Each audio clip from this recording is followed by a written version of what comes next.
Well, Greg, thank you for coming back to Wavelength today to speak to our cohort. Yeah, I mean, I've really enjoyed working in the programme, and it's been great to actually see that I can come and share my story, and my story really is a bit about Team GB and how we shifted from a team that wasn't very successful and was disparate and siloed to a team which is really integrated and works well, and we share learning from one sport to another sport. We saw brilliant scenes here in London 2012, 29 gold medals in total.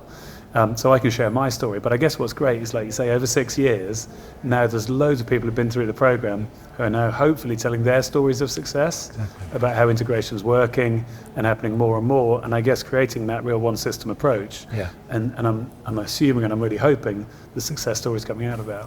Yeah, definitely, and we're hearing those success stories around kind of how individual stories, but also how people have connected together and worked on things, and especially in the area that I work in terms of elderly care. That's so important, because that interconnectivity is really important in terms of the things that we need to do for older people. It's not about us working in our silos, but it's working as a team. And I think there's a lot of lessons that we can learn from sport, and from especially sport where people are all working together to do their best, but actually the sum of the parts is more than the individual bits. Yeah, and I guess I share the story with the group about being with a team of rowers together, and actually not just talking about what we're going to do in terms of the competition, how we're going to row, but actually why we're here and what's meaningful to each of us individually.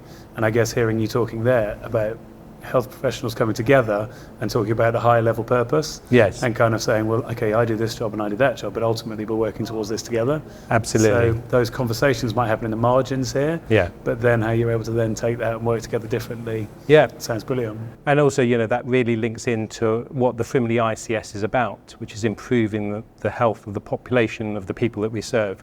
And whether you're a teacher, a doctor, a nurse, or you work in a care home, it's equally important that we get together to kind of solve that mission, if you like. Yeah, well look, it's been lovely to be part of it for the last 6 years. Well, thank you very much. I hope the good work keeps going.